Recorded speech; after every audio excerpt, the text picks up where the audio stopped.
To understand the conflict between Israel and Iran, we need to start with a surprising fact. These two nations weren't always enemies. In fact, before 1979, they were strategic allies. Let's go back to the mid-20th century. Iran, under the rule of Shah Mohammad Reza Pahlavi, was a pro-Western monarchy. Israel, newly established in 1948, was surrounded by hostile Arab states.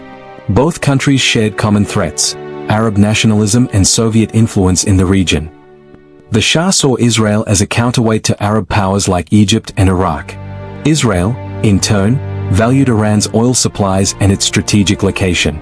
This partnership was formalized through Israel's Periphery Doctrine, a strategy to ally with non-Arab states like Iran, Turkey, and Ethiopia. The two nations collaborated on intelligence, with Israel's Mossad and Iran's SAVAK sharing information. Iran even supplied oil to Israel after the 1967 Six-Day War, when Arab states imposed an embargo. But this alliance wasn't just about geopolitics, it was pragmatic. Iran recognized Israel as a sovereign state in 1949, making it the second Muslim-majority country after Turkey to do so.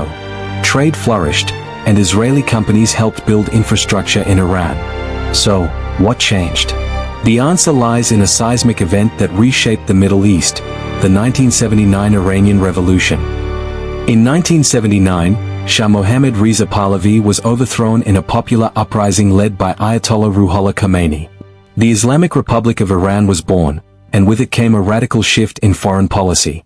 Khomeini's ideology was rooted in anti-imperialism, anti-Western sentiment, and a fierce opposition to Israel, which he called the Little Satan, with the United States as the Great Satan. Khomeini saw Israel as a colonial outpost and a symbol of Western interference in the Muslim world. He cut all diplomatic ties with Israel, revoked recognition of its statehood, and declared support for the Palestinian cause. Iran's new regime viewed the liberation of Jerusalem as a religious and political goal, rallying behind slogans like "Death to Israel." This wasn't just rhetoric. Khomeini's government began funding and training groups opposed to Israel, setting the stage for decades of conflict. Iran's support for the Palestinian cause wasn't new. Many Iranians, including pre-revolution clerics like Ayatollah Mahmoud Taleghani, had sympathized with Palestinians. But under Khomeini, this support became state policy. Iran started backing groups like the Palestine Liberation Organization and, later, Hamas, as well as emerging militias like Hezbollah in Lebanon. The 1980s marked the start of what's often called the shadow war between Israel and Iran. Direct confrontation was rare, but both sides engaged in covert operations and proxy conflicts. Let's break it down. Iran was preoccupied with the Iran-Iraq War from 1980 to 1988, a brutal conflict that drained its resources. Interestingly, Israel quietly supported Iran during this war, seeing Iraq's Saddam Hussein as a greater threat. Israel even bombed Iraq's Osirak nuclear reactor in 1981, indirectly aiding Iran's war effort. But as the war ended, Iran's focus shifted back to Israel. Iran began building its axis of resistance, a network of proxy groups to counter Israel and Western influence. The most significant was Hezbollah, formed in 1982 after Israel's invasion of Lebanon. Iran provided Hezbollah with funding, weapons, and training, turning it into a powerful force. Hezbollah's attacks on Israeli targets, like the 1983 bombing of Israeli military headquarters in Lebanon, escalated tensions. Israel, meanwhile, viewed Iran's growing influence as a threat. It began targeting Iranian assets through airstrikes in Syria and Lebanon, aiming to disrupt arms supplies to Hezbollah. Israel also allegedly conducted assassinations of Iranian scientists and cyber attacks, like the Stuxnet virus, which damaged Iran's nuclear facilities in the late 2000s. This shadow war was defined by deniability. Both sides avoided claiming responsibility for attacks, keeping the conflict below the threshold of open war. But Iran's nuclear program was about to change the game. By the early 2000s, Iran's nuclear program became the central issue in its conflict with Israel. Iran insisted its program was for peaceful energy, but Israel, and much of the West, feared it was a cover for developing nuclear weapons. Israel, widely believed to possess its own nuclear arsenal, saw a nuclear-armed Iran as an existential threat. Israel's concerns weren't just about weapons. Iran's supreme leaders, including Ayatollah Ali Khamenei, repeatedly called for Israel's destruction, using inflammatory rhetoric like calling Israel a cancerous tumor. Iran's support for Hamas and Hezbollah, both sworn to Israel's destruction, added fuel to the fire. Israel ramped up its covert operations. Between 2010 and 2012, 4 Iranian nuclear scientists were assassinated, with Iran blaming Israel.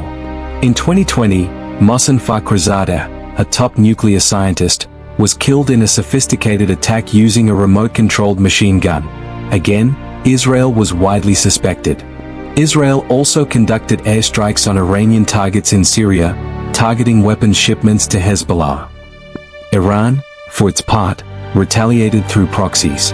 Hezbollah clashed with Israel in the 2006 Lebanon War, a month-long conflict that ended in a stalemate but showcased Hezbollah's Iranian-supplied rockets. Iran also increased support for Hamas in Gaza, which launched attacks on Israel. In 2015, the Joint Comprehensive Plan of Action, or JCPOA, offered a potential de-escalation. Iran agreed to limit its nuclear program in exchange for sanctions relief. But in 2018, US President Donald Trump withdrew from the deal, reimposing sanctions. Iran began enriching uranium again, raising tensions. By the 2020s, the shadow war was no longer in the shadows. The October 7, 2023, Hamas attack on Israel, which killed 1,200 people and sparked the Gaza war, was a turning point. While Iran denied direct involvement, its long-standing support for Hamas intensified Israel's focus on Tehran. Iran's proxies, Hezbollah in Lebanon, the Houthis in Yemen, and militias in Iraq, escalated attacks on Israel and US targets in solidarity with Hamas. Israel responded with strikes on Iranian assets in Syria and Lebanon, including the April 2024 airstrike on Iran's embassy compound in Damascus, which killed 7 Iranian officers. This led to Iran's first direct attack on Israel. On April 14, 2024, Iran launched over 300 drones and missiles, nearly all intercepted by Israel and its allies. Israel retaliated with a limited strike on an Iranian air defense system. But the tit-for-tat exchanges didn't stop. In July 2024, Hamas leader Ismail Haniyeh was assassinated in Tehran, with Iran blaming Israel. In September, Israel killed Hezbollah leader Hassan Nasrallah in Beirut. Iran responded with another missile barrage in October 2024. Each escalation brought the two closer to open war. And that brings us to June 2025, when decades of animosity erupted into full-scale war. On June 13, Israel launched Operation Rising Lion, a surprise attack on Iran's nuclear and military facilities. The trigger? A report from the International Atomic Energy Agency stating Iran had violated its nuclear non-proliferation obligations, with enough enriched uranium for multiple bombs. Israel's strikes were devastating, targeting sites like Natanz and Fordow, killing senior military figures like IRGC Commander Hossein Salami, and assassinating nuclear scientists. Iran retaliated with missile and drone attacks on Israeli cities, causing civilian casualties. The US, initially neutral, joined the conflict on June 22, striking 3 Iranian nuclear sites. This war is unprecedented. It's the most sustained direct fighting between Israel and Iran, with both sides suffering significant losses. As of June 2025, estimates suggest over 600 deaths in Iran and dozens in Israel. The conflict has raised fears of a broader regional war, with Iran's proxies like the Houthis and Hezbollah still active. So, why should you care about this conflict? First, it's a flashpoint for global stability. The Middle East is a critical region for oil, trade, and geopolitics. A wider war could disrupt energy markets, trigger economic crises, and draw in powers like the US, Russia, and China. Second, the nuclear question looms large. If Iran moves toward a bomb, or if Israel's strikes fail to stop it, the consequences could be catastrophic.